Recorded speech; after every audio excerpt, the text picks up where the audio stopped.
At ang pangalawang ang pag-ibig ni Jesus ay kumikilos sa layuning luwalhatiin ang kanyang sarili. So sa unang aral natin, ang pag-ibig ni Jesus sa tao ay likas na nagpapaliban. Balikan lang natin ang talata sa verses 3, 4, and 5.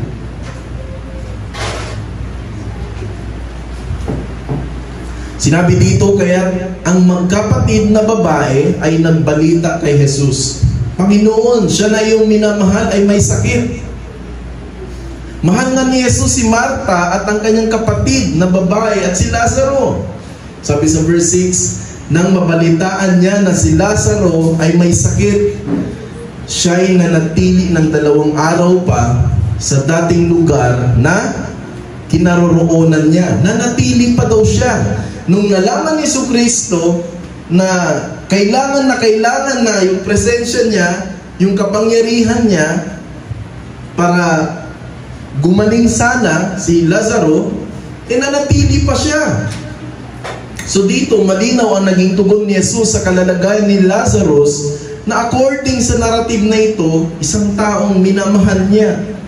Kung kaya't ang malimit ng tanong dito, kung totoong may malasakit si Jesus sa magkakapatid, bakit hindi niya kaagad ito pinuntahan at pinagaling? Bakit pinagpaliban niya muna ito? Anong rason? Para kang may emergency situation. Kung may kamag-anak ka na nangailangan na talaga ng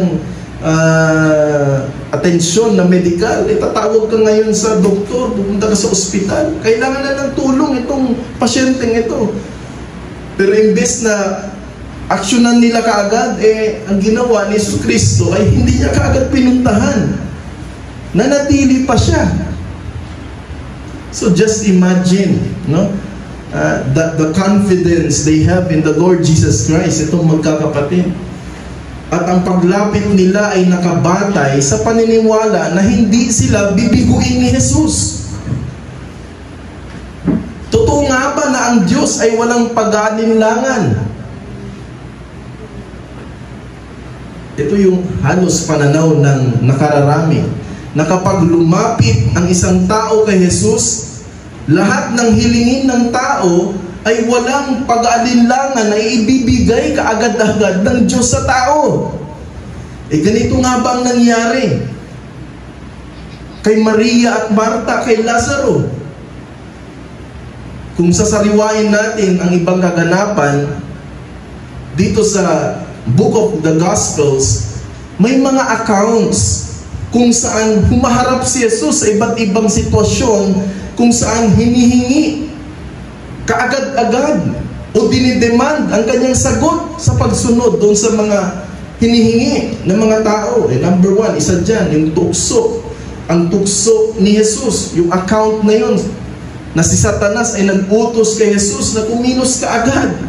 Nakikita natin yun sa Mateo chapter 4, verses 3 to 4. Anong sitwasyon doon? Si Satanas ay tinukso ni Jesus, si Jesus, na agad gawing tinapay ang mga bato upang mapawi ang kanyang gutom matapos ang 40 days na fasting. Ano yung sagot ni Jesucristo? Tumanggi siya. Mas pinili ang pagsunod sa kalooban ng Diyos, ang salita ng Diyos.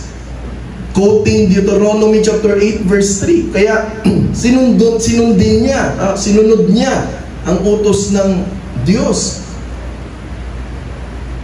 Pangalawa, ang hiling ng ina ni Jesus sa kasalan sa Kana. Doon sa John chapter 2 verses 3 to 4. Hiningi ni Maria na kaagad-agad gumawa ng paraan si Jesus para sa kakulangan ng anak, sa kasalan. Ano yung sagot ni Jesus? Sinabi niya na hindi pa panahon para sa kanya upang ipakita ang kanyang kapangyarihan. Ipinapakita na sinusunod niya ang itinakdang oras o kalooban sa kanya ng Amang Diyos, hindi ang pangangailangan ng tao. Meron pang isang account, ang kanyang mga kapatid, na nais siyang magpakita agad sa mundo. Sa John chapter 7, verses 3 to 6, ang kwento dyan ay pinilit ng kanyang mga kapatid na kaagad magpakilala si Jesus bilang Mesiyas. Magpakilala ka na, lumabas ka na. Ano yung sagot ni Jesus? Tumanggi siya. Binigyang diin niya ng itinakdang oras ng Diyos Ama ang masusunod pa rin. Hindi ang kagustuhan ng tao, hindi ang demands ng tao, hindi yung kahilingan ng tao. Meron pa ang mga Pariseo na humihingi ng agarang himala. Makikita natin yan sa Mateo chapter 12 verses 38 to 39. Ano yung kwento dyan? Hiningi ng mga Pariseo na si Jesus ay agad gumawa ng isang himala upang patunayan ang kanyang sarili na siya ay anak ng Diyos, siya ay Mesiyas. Ang sagot ni Jesus, tumanggi siya at itinuro ang kanyang kamatayan at muling pagkabuhay lamang ang bilang tanging tanda. At ang tanda ng propeta Jonas ay isang paunang anino o pointers, foreshadow, simbolo ng sariling kamatayan at muling pagkabuhay ni Jesus.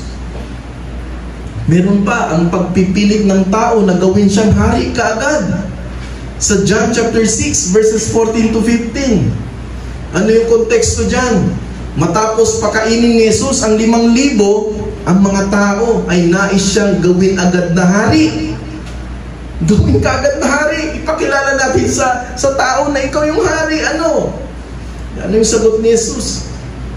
Anong tugon niya doon? Lumayo siya. Hindi niya kinagat yung gusto ng madla. Tinanggihan niya. Bakit? Dahil ang plano ng Diyos ay hindi isang pansamantalang kaharian para sa Kanya, kundi isang walang hanggang kaharian. Kung pag-aaralan natin ang mga naging tugon ni Jesus dito sa mga kahilingan nila, iisa lang ang pattern ng tugon niya. Tatanggihan niya ito for the sake na masunod muna dapat ang kalooban ng Diyos Ama sa kanyang buhay. In the same manner, ang pagtanggi o pagpapaliban ni Jesus sa kahilingan ng kanyang minamahal na magkakapatid, si Maria, Marta, ay consistent doon sa pinakatangging hangarin, pinakatanging hangarin at layunin ni Jesus noong siya ay nabubuhay. Ang sumunod lamang sa itinakdang utos o oras ng Diyos Ama sa Kanya. So, at least ngayon, kumbaga nailatag ko na kahit papaano, ang rason, bakit pinagpaliban ni Jesucristo na pumunta kaagad siya kay Lazarus. Kasi katulad ng mga ibang senaryos na sila yung mga tao ay humiling na gawin natin ito, ano sa palagay mo? Tinatanggihan ni Jesucristo. Bakit? Mas gusto niyang sundin ang kalooban ng Diyos Ama. Ano man senaryo, gaano man kahalaga ito sa mata ng tao, para kay Jesus, kapag ito ay hindi saklaw o labas sa kalooban ng Diyos Ama, ay tatanggihan niya ito. Tatanggihan niya po ito. And the same principle applies sa ating paglapit, mga hinihingi sa ating Diyos ngayon. Meron tayong mga hinihingi sa ating panalangin. Ano mang bagay ang ilalapit natin sa Diyos, gaano man ito kahalaga sa iyo at sa akin, o importante sa atin, kapatid, kapag ito ay labas sa kalooban ng Diyos, ay asahan natin ang dalawang sagot dito, dalawa. Either He will delay it or He will deny it. Pag may mga kahilingan tayo, Kanyang ipagpapaliban ito. o asahan ang pagkaantala nito, o diretsahan niyang tatanggihan ito. The same applies sa usapin ng kaligtasan natin. Ang tanging ugali ng isang makasalanan ay lumapit lamang ng may kababaang loob at may pagsisisi sa kasalanan at sampalatayanan si Jesus. At kalakip sa iyong pagpapakumbaba ay hintayin at suriin ang sarili kung tinupad na ba sa iyo ang kaloob na kaligtasan ng Diyos sa buhay mo. Of course, there is a sure, immediate justification doon. From a sinful man to a righteous and forgiven man. But what I mean is, we don't set the demands. Instead, we make pleas. We don't set the demands. Instead, we make pleas. Hindi tayo ang nag-uutos. Hindi mo inuutusan ang Diyos. Hindi mo dinidikta ang Diyos. Sa halip tayo ay nagsusumamo lamang. Sa halip tayo ay nagmamakaawa lamang. Nakikiusap lamang. Nananalangin. Nagsusumamo. We don't demand. We just present our humble pleas. P-L-E-A-S.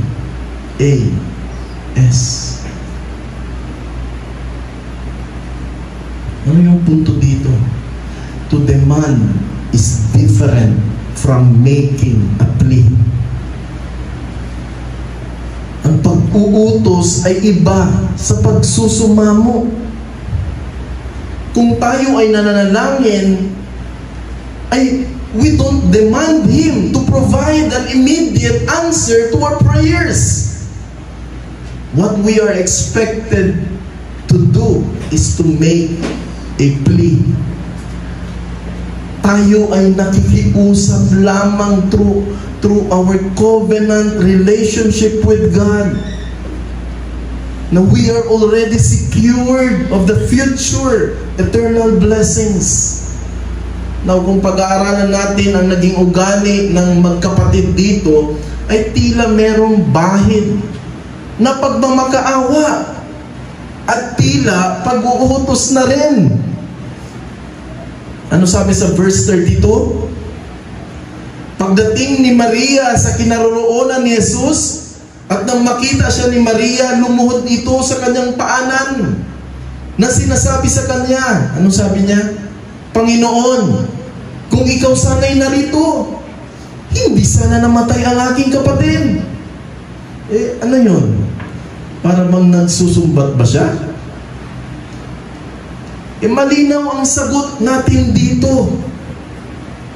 Ang pag-ibig ni Jesus sa tao ay likas na nagpapaliban. It delays. Valid yung observation natin dito. Concern si Maria sa extension ng life ni Lazarus. While glorification naman ang concern ni Jesus sa sitwasyon ni Lazarus. Let me repeat, concern si Maria sa extension ng life ng kapatid niyang si Lazarus. While glorification naman ang concern ni Jesus sa sitwasyon ni Lazarus. Si Maria, concern siya sa extension na mapahaba pa sana yung buhay ni Lazarus. Pero iba yung tingin ni Jesucristo. He was the thinking of the extension of life. Although gagawin niya yun. Pero first and foremost, ang priority niya, una, is not the extension. Ang priority niya is the glorification. Now, this brings us to our second lesson. Ang pag-ibig ni Jesus ay kumikilos sa layuning luwalhatiin ang kanyang sarili. Katulad ng mga different encounters, dialogues ni Jesus sa mga iba't ibang individuals at grupo, sa tuwing siya ay i-pressure na gawin ng isang bagay, ay kaagad niya itong tatanggihan. Sa case ng magkakapatid, may blessing pa rin sa kanilang sitwasyon sapagkat walang nangyaring pagtatanggi. Although at the outset, talagang makikita natin doon, parang tinanggihan. But their plea was never denied. Ang kanilang pakiusap, it was never denied.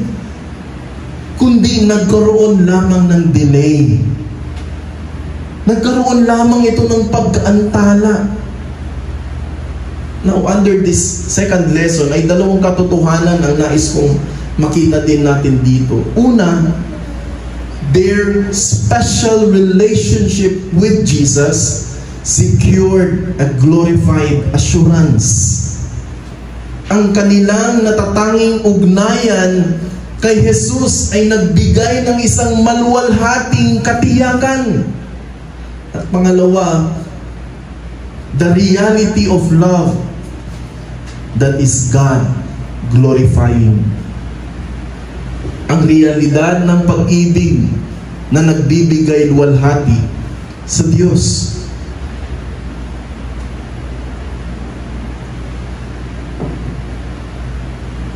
Una, their relationship. Mary, Martha, and Lazarus with Jesus secured a glorified assurance. It was glorifying because God had chosen these caring siblings to become a part of a glorifying experience.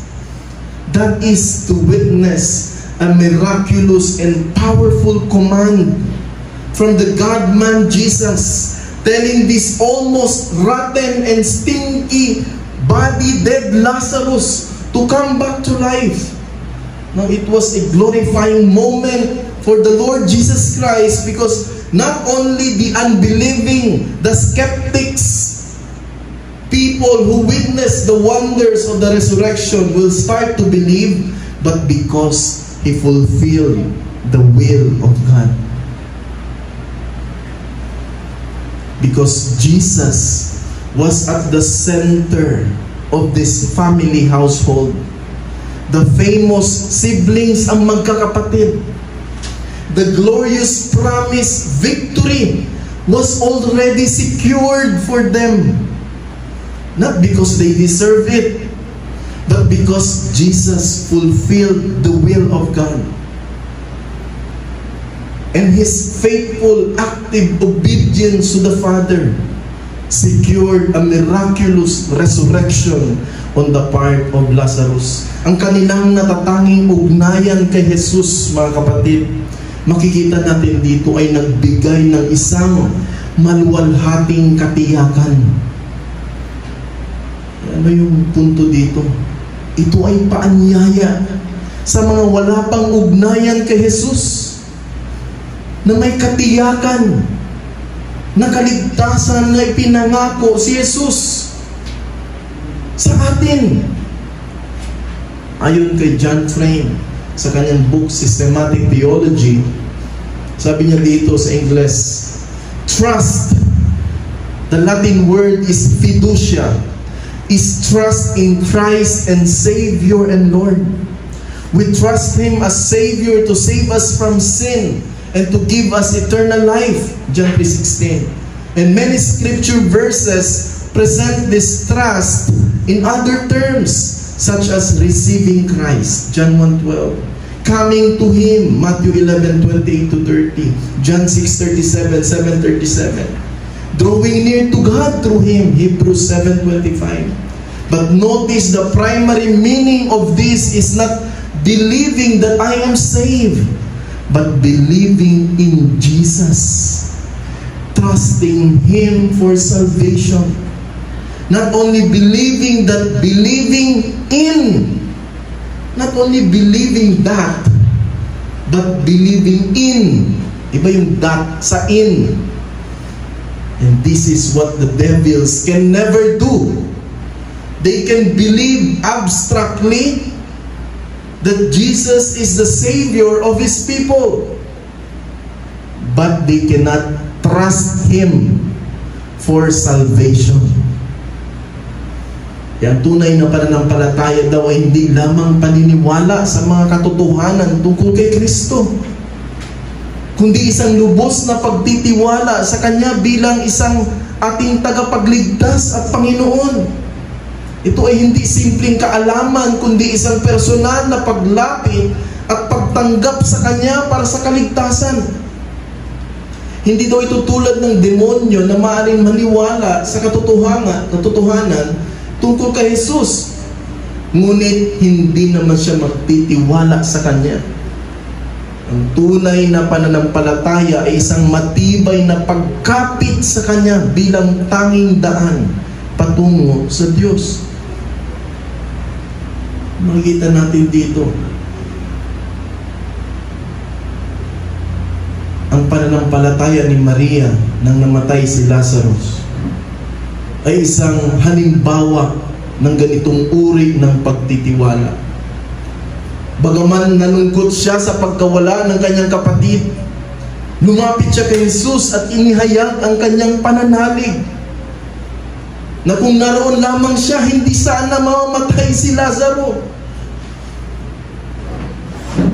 Higit pa rito, kahit matapos mamatay si Lazaro, nanatili ang kanyang pagtitiwala kay Kristo, na sa kanyang salita at kapangyarihan muling mabubuhay ang kanyang kapatid. Mga kapatid, ipinapakita nito na ang kanyang pananampalataya ay hindi lamang paniniwala sa kakayahan ni Jesus, kundi isang ganap na pagtitiwala sa Kanya bilang Panginoon ng buhay at kamatayan. Sa kanilang pananampalataya at pagtitiwala kay Kristo, nakita nila ang Kanyang kapangyarihan, hindi lamang sa pagpapagaling, kundi maging sa pagbibigay ng buhay mula sa kamatayan. At sa muling pagkabuhay ni Lazaro, pinatunayan ni Jesus na siya ang may kapangyarihan sa buhay at kamatayan, at na ang pananampalatayang nakakapit sa Kanya ay hindi kailanman masasayang. Bakit? Dahil ang pag-ibig ni Jesus ay kumikilos sa layuning luwalhatiin ang Kanyang sarili. Ang himalang ito ay isang patunay na ang malalim na ugnayan kay Kristo ay nagdadala ng katiyakang hindi lamang sa buhay na ito, kundi pati sa buhay na walang hanggan. Pangalawa, the reality of love. That is God glorifying. Ang realidad ng pag-ibig na nagbibigay luwalhati sa Diyos.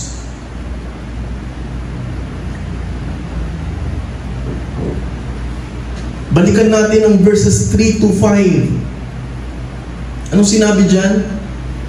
Kaya ang magkapatid na babae ay nagbalita kay Jesus, Panginoon, siya na iyong minamahal ay may sakit. Take note of those words, minamahal.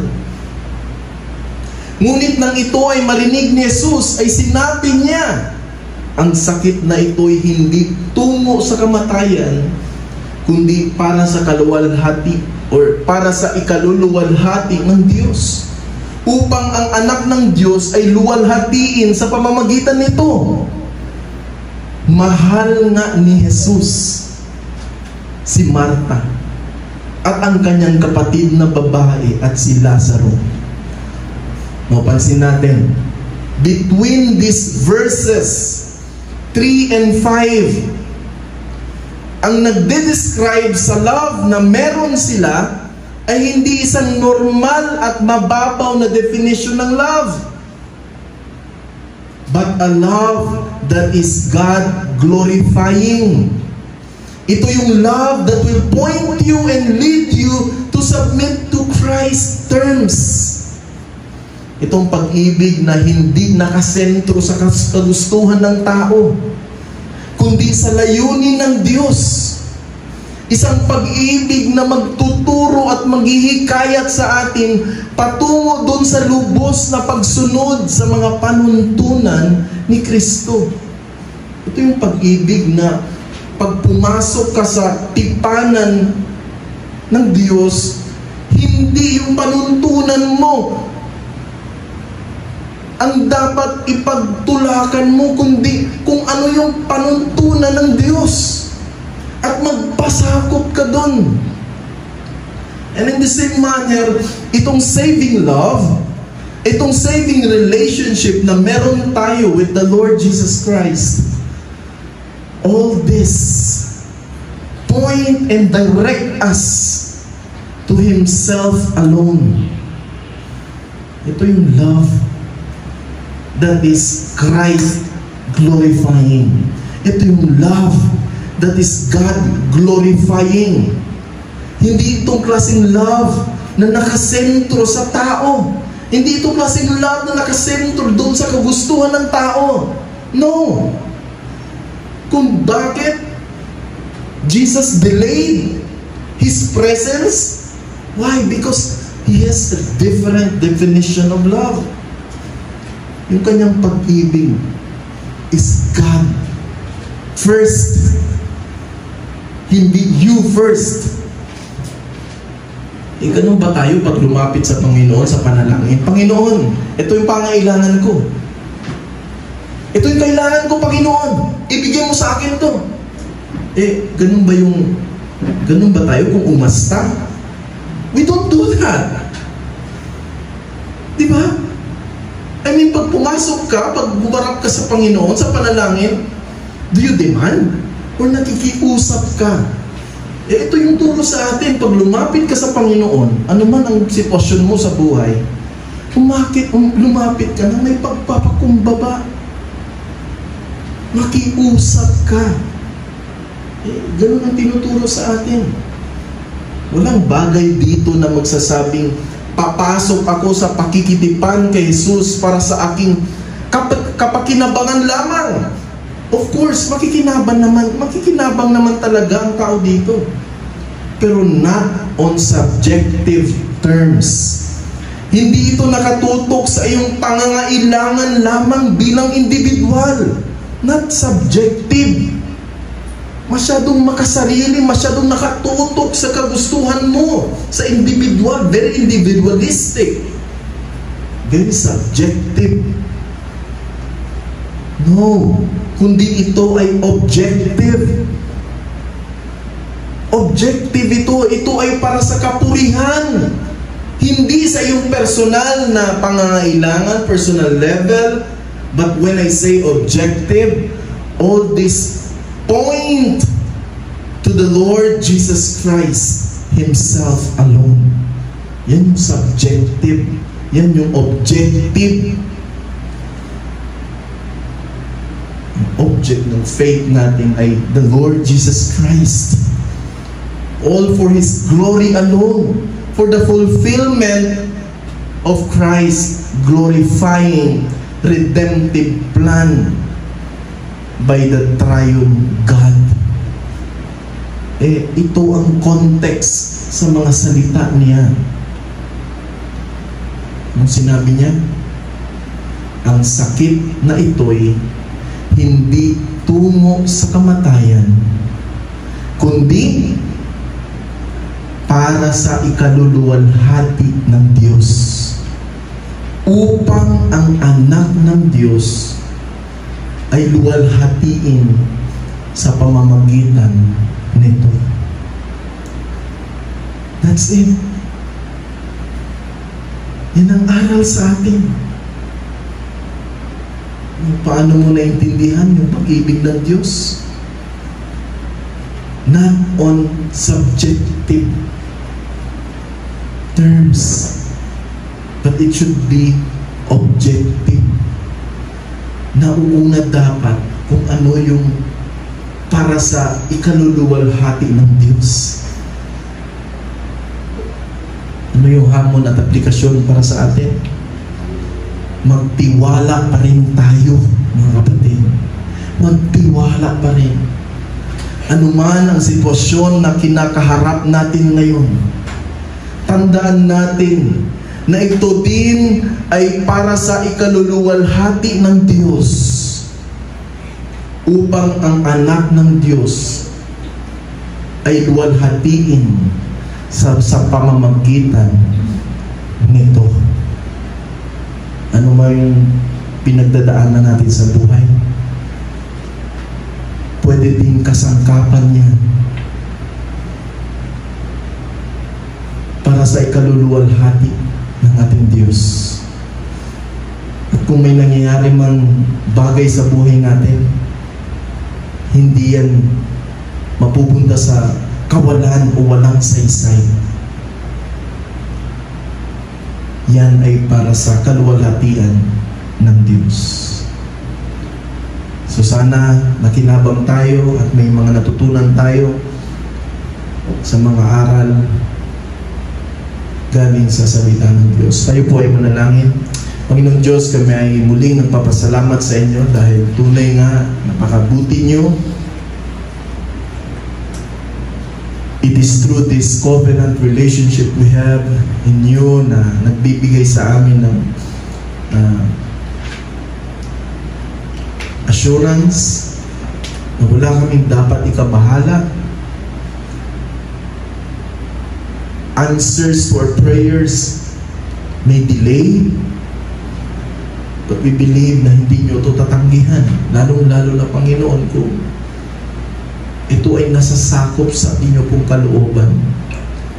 Kaya, O Diyos, dalangin namin na tulungan niyo po kami, patatagin niyo po ang aming pong pananampalataya sa kabila ng mga pagsubok, na hindi kami